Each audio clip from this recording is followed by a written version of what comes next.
At Man City Fan TV, we're really pleased to promote this wonderful sketchwork artwork by a lady called Leslie Ross. You can follow Leslie on Twitter at 111Leslie111 and also follow her on Facebook and Twitter at 9320art. Hi guys, it's Ray here from Man City Fan TV. I'm here with Harry. Hiya. All right, guys. Yeah, we're in different locations. I don't know what the weather's like where you are, Harry. It's not been too bad actually. It's not. It's sun's out. It's getting a bit warmer. Hopefully, I'm hoping it's going to be nice weather for us on Sunday. Yeah. Well, where I am, I'm actually just outside Paris. It's half-term holidays, and we spend it with family. So my wife's French, and she's got a lot of family over here. So we come over whenever we can. Now that we moved back to England, we come back to France in our holidays rather than vice versa. Yeah. So, some of you guys might have seen my tweets. I was driving overnight and down to 500 miles from where I live to Paris. So, wow, that's a long one. Yeah, I missed my train as well. I get the Eurotunnel. I missed my train, so I had to wait 2 hours from about, what time did I turn up? I turned up about 3:30. So I had to wait over 2 hours to get the next train. Oh, a little bit of sleep, but basically I didn't sleep for about 30 hours. So that's awful. I drop off during this, just kick me and keep me awake. Yeah, that's all the blues wake you up a bit tonight. Right, guys, we're going to talk about Schalke. Obviously, we've got the game tonight, and we know the players that have been left behind. Obviously, John Stones is injured, and Gabby Jesus is injured. And you've seen some of my videos. I knew on Saturday night he was injured because he was hobbling back to the team coach. And a couple of other players have been left behind. I think Delph's been left behind. Delph Mendy, yeah. Delph Mendy. So the rest of the players are there. I mean, Vincent Kompany's there. I mean, let's talk about him first because it's going to be very interesting who we start with and that defensive pair. So who would you go with? Well, I think who I would go with, I think it is just going to be John Stones and Nicolas Otamendi, as you did. Not John Stones, sorry, Aymeric Laporte and Nicolas Otamendi, as you'd expect. Purely because I think Vincent Kompany plays this weekend in the Carabao Cup final. I think someone said to me this weekend, it's Vincent Kompany comes in once every couple of months, puts in a 10 out of 10 performance, and then goes for 3 months. And I think that 10 out of 10 performance could be this weekend. We'll need a leader like Vinny there in the final. But tonight, I think Otamendi has not disgraced himself in the performance he's put in since he's come into the team. So I know he had a brilliant season last season, and of course, Aymeric Laporte. It just stays there, and the main centre back. So yeah, them two for me. Sounds right, because I mean, Vinny's coming back from injury. He's not started a game. He's not had any game time. And the last thing you want to do is start Vinny and then he goes again. I'd rather have Vinny as cover on the bench in case something goes wrong. He might come on for the last 10 minutes or something to shore the game up or whatever. What about fullbacks then? Fullbacks. It's a tricky one, this, because you're looking without Fabian Delph and Benjamin Mendy. The only real option, I'd say, as a natural, is Alexander Zinchenko. Whether he goes with Alexander Zinchenko or he opts for Danilo on that side.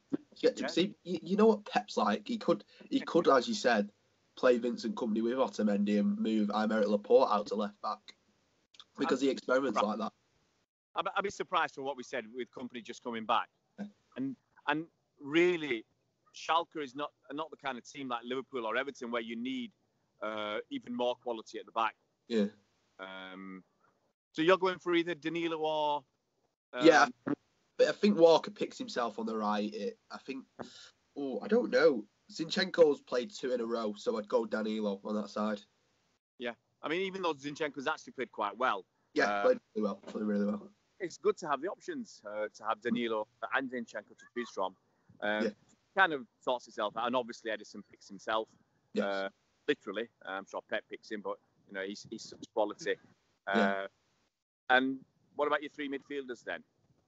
3 midfielders. So I think it's difficult for Pep to drop Ilkay Gundogan at the moment. I mean, Fernandinho obviously is your defensive midfielder. I don't think Pep feels like Ilkay Gundogan's droppable at the moment. So I think he partners Kevin De Bruyne in the centre of midfield. I think he's been criticised a lot, and I think a lot of people think his better position is where Fernandinho is.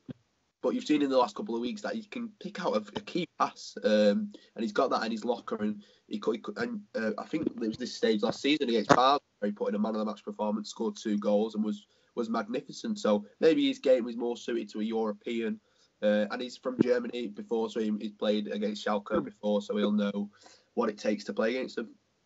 Yeah. So are you picking KDB and Gundogan?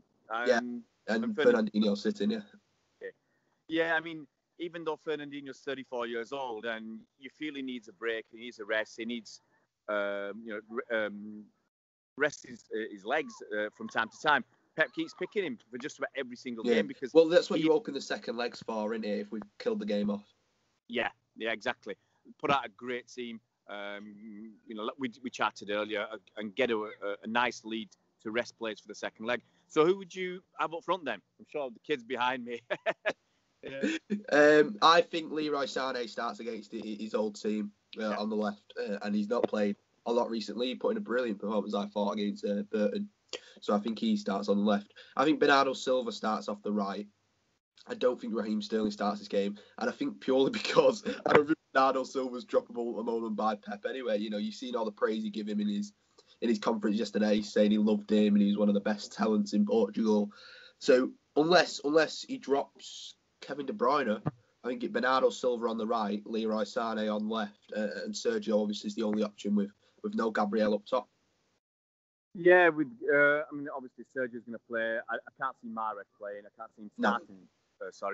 I'd have gone with Raheem. I mean, it's a bit difficult. Obviously, we've got the game on Sunday to look forward to. But Chelsea are playing tomorrow, so I mean they're going to get less rest than us. And it could be, you're right. It could start with Bernardo today, and then play with Raheem on Sunday. So yeah, I personally go with Raheem like you, but I think the way Pep's thinking at the moment, I don't think Ilkay Gundogan and Bernardo Silva are dropped. If it was me, I would move Bernardo Silva next to KDB and play Raz on the right. But I think that's how he'll set up. Yeah, I mean, as I said, we chatted earlier about how important it is. The fact that we're playing every 3 or 4 days from basically now till the end of the season. I think there's an international break in there as well. But we're basically flat out from, if we keep winning FA Cup matches and Champions League games, we're playing right to the end of the season. So we need to rest players. So, I mean, how do you want us to go out and play this game then tonight? I think Pep will go full throttle, very much like when we played Basel in the round of 16 last year. He killed off in the first leg, 4-0 victory.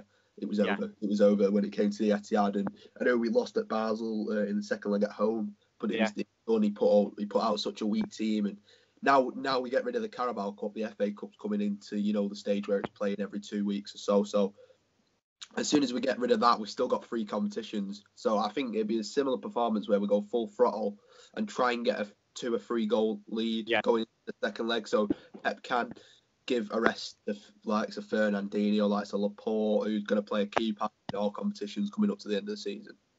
Yeah, I mean, it's a bit of a shame that this week is actually, the first leg away at Schalke is a tough week because obviously we've got the cup final on Sunday. And when I was looking at the fixtures for the return leg on the 12th of March, we have Watford at home before that, and we have Swansea in the FA Cup away after that. So you could argue that it's probably an easier fixture list at that moment in time. But, it would be absolutely great to rest your big guns, or at least 3 or 4 of your big guns for that, and save them for the Swansea game and the Watford game. That would be fantastic. I think a lot of it is down to the opposition as well. I've done a lot of scouting on Schalke, and last season under Dominic Tedesco, he played free-flowing attacking football. Breland Bolo was the centre of that, and even he's not available and fit tonight to play.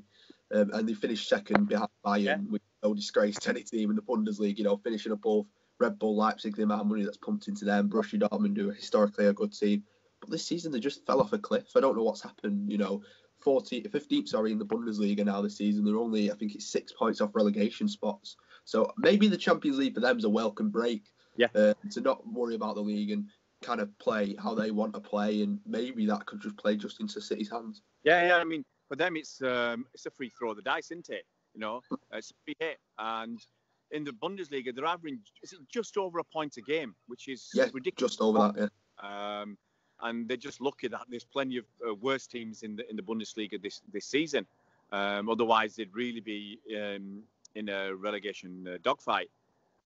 So, which players are you interested? I mean, I'll lay my cards on the table. I'm really interested to see how Rabbi Matondo plays if he starts for them, because I've seen him play. He is one of the fastest players I've ever seen. Saw him, I couldn't believe it. He was on the far side, right in the corner, and he just zipped past his defender as if the guy was running through. The defender was running through treacle. So quick. I thought at the time he needs to learn a bit more control. But how old is he? He's about 19 years old or something. 18, yeah. So 18, 19 years old. So he's so young. And let's be honest, at City, there's too many people ahead of him. He was never going to get anywhere in the next year or so, year or two. He was behind Brahim, and Brahim was behind so many other people that he had to leave. So, I mean, does it give you an idea as to the quality of Schalke that Rabbi Matondo is playing for them, starting for them, when he's miles away from the first team squad at City? I think it does to an extent. I think Schalke have been a bit unfortunate with injuries this season. I mean, the two main right mids, Steven Skribinski and Alexander Schoff, are both injured and have been long-term absentees for Schalke the whole season. And they were a main part of why Schalke was so good last season. So I think Rabbi Matondo will play purely just because of them injuries. And I watched Rabbi Matondo with his first start against Freiburg this weekend. The game was dull. It was 0-0, 2 red cards, 1 piece for Schalke and Freiburg. But for the first 25 minutes, he didn't get one touch of the ball. And he looks very frustrated out on the left. But you know what players are like when they play City? They want to prove a point. So if you can get them on the ball, it's going to be dangerous. And Kyle Walker's going to have to be focused and hope that when he gets him, he's not one-on-one. Hopefully Fernandinho will be able to cover him, and whoever's playing on his side, whether it's Otamendi or Laporte, could cover him as well. Because he's a tricky player, as you said. He's got a frightening turn of pace, and he's got a good set of skills on him. Yeah, is he playing on the left for them then? Because when I saw him play, he played on the right. Yes, he's been playing on the left for him. He's been playing purely because they've got so lack of options. They're playing a lot of players. Weston McKennie is one of the most exciting products in youth football right about now, who's a natural centre midfielder, having to play it right back because of the injury problems they've got. They have been in a bit of an injury crisis at the moment. Whether that's it's not obviously just why they've been poor in the league. They've been poor because they've not played well, but the injuries haven't helped them for me. Yeah, I mean, so if Rabbi's up against Walker, it's going to be very interesting because, we still don't know who's the fastest between Walker and Sane, but it was rumoured that Rabbi Matondo is the fastest of the lot. So but when I saw him play, probably in August or September last year, he does get frustrated, but he's like a lot of young players, and whether you're professional or not, you do get frustrated from time to time. I think when I saw him play, there was a decision that went against him, and I remember shouting at him, forget about it. Instead of arguing with the linesman whilst the game is going on again, just get back and you've got to let it go. And that's what I said to him after the game. And he took it with good grace. But that's what you got to really do. But you could see he was fired up. He wants to show people what he can do and prove himself, because that's what he has to do to take the next step up. But obviously now he's at Schalke. A few good performances from now to the end of the season will actually help him to take that step up. Yeah, I agree with you completely. And there was a few times in this game where there's flashes of what he can be. There's a few times where the balls were played over to him and his touch was immaculate. And there's a few times the balls that he played are put on a plate and the opportunities are missed. And with a better striker up there, they've been missing their key striker and their top goal scorer last season. But I think I can't say his name, Bergstella. He's been injured as well for them. So maybe with him, who's set to start tonight, he got a couple of minutes against Freiburg. Maybe it could provide for him up top. But I'm hoping that we're going to have the majority of the possession, so they're not going to have many chances anyway. I'm hoping that we will have the ball in the centre of the park. And then as soon as we miss a chance, we recycle it and it's back with Laporte and Otamendi and we start again. And I can see how the pattern of the game will probably go. Yeah. Do you have any concerns for tonight then? Do you know what? No, and it's strange. It might be me, but I'm just not worried. It's maybe because I've been watching Schalke recently, but I know what Pep Guardiola's like, and I thought I was very impressed by the way he set them out against Newport. It could have been very easy to set them out and go, look, you're better than these. Your castle shine through in the end. Just go out and play football. He was demanding, and he said, to him, if you're not professional enough, you won't be on the plane. And I think he'd be saying to him, and one thing I was going to say today was, if we go to the weekend and we've beaten Schalke, say United take some points off Liverpool, I imagine in Pep Guardiola's pre-match talk before that Carabao Cup final, he'd be saying, look, the door is open for you to win whatever you want to win. Yeah. Go out there and prove it. Absolutely. I mean, it's going to be very interesting. I mean, he can easily say to them, you don't step up tonight, you don't play on Sunday. So, yeah, proving for him, yeah, absolutely.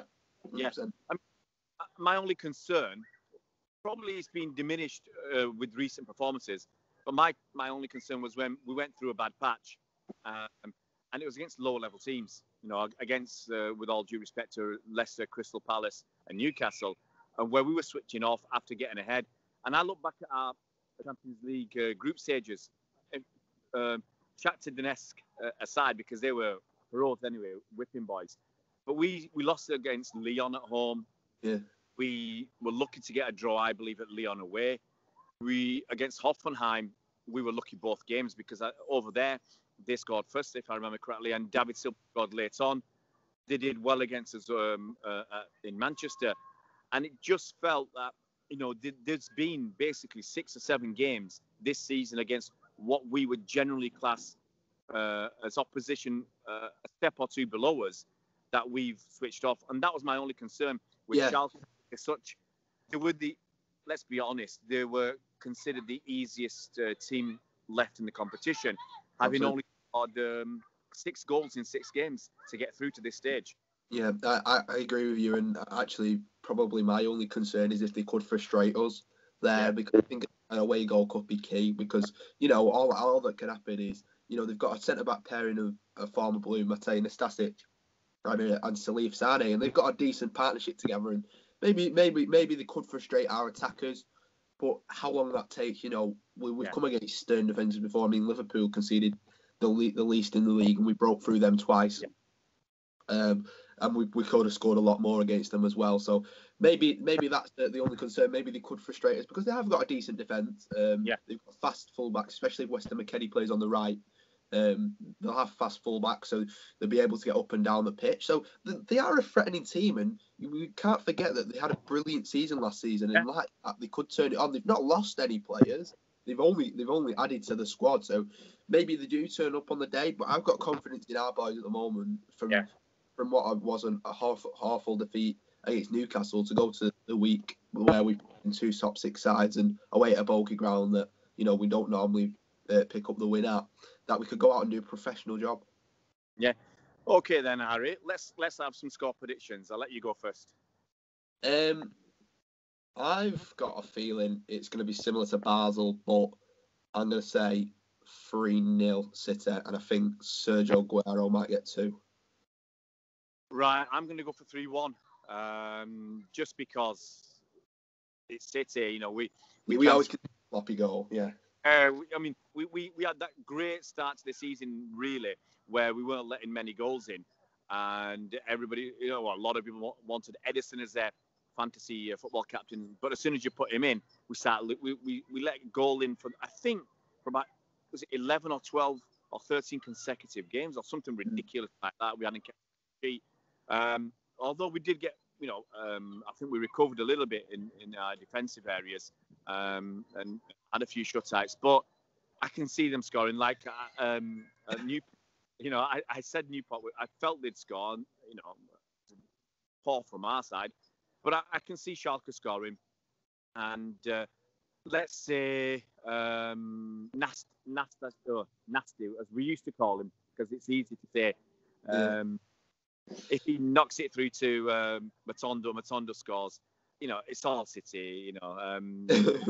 That'd be nice to wrap it up. I'm telling you what, though, it'd be an absolute nightmare if Matondo scores. Can you imagine the media would have a field day? I mean, but the thing is, it's like Sancho. Sancho's gone. He's doing well at Dortmund, and people use that. And a lot of ignorant people who say, "Oh, City let him go, and we don't develop youth." I'll accept we don't develop youth that much, but we didn't let him go. He chose to go. Same as Matondo. Same as a lot of other players.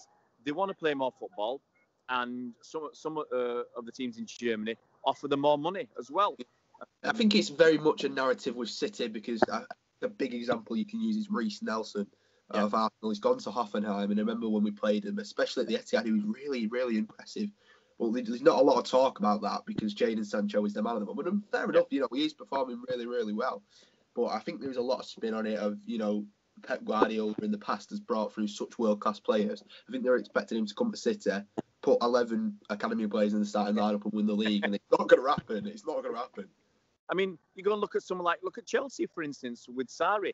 He won't play the kids there because his job's on the line, and maybe he just doesn't feel he can depend upon those kids when his job's on the line. And it's very difficult in this day and age. There's not many managers who are going to be given a couple of seasons of underachievement. Pep would have been, Klopp has been, but I think most of the other managers in the top 6 or 7 clubs just aren't given time. If you have a bad 18 months, you're gone. Some clubs it's a bad 6 months. Sarri could be gone after this weekend. So like he's going, yeah. Yeah, you can see the reluctance to play the kids. But look, for me anyway, I say good luck to Rabbi. But you're absolutely right. If he does score, the rabble will be on our back in the media and opposition, those bitter fans from opposition clubs. But I think an early goal's key in this one tonight. Yeah. An early goal, an early 2 goals. That's what I'd like. Get a couple of goals before half time, and then if we want, we can course the second half, which is good for the players. We can still keep our top players on the pitch for another 15 or 20 minutes before thinking about changes, just in case they score. Yeah, and we're going to have a wealth of attack. No matter who we play, we're going to have a wealth of attacking options off the bench that could come on with fresh legs and add to the lead. Can you imagine? We can have something like David Silva on the bench, Raheem Sterling on the bench, Riyad Mahrez on the bench. And if Gabby was fit, he'd have been there. So you're right, we've got a lot of options on the bench. It really should be job done tonight. It should be. It should be. Okay, well, that's our chat before the game, and I'm sure we'll perm between 2 or 3 of us tonight after the game and have another chat after the game's finished and do a review of that. And guys, if you want to see any particular players play, or you've got some comments on the game tonight, just leave them in the comment section below. We'll do our best to reply to just about every single one of them. So it's Ray from Man City Fan TV and Harry from Man City Fan TV saying cheerio, guys.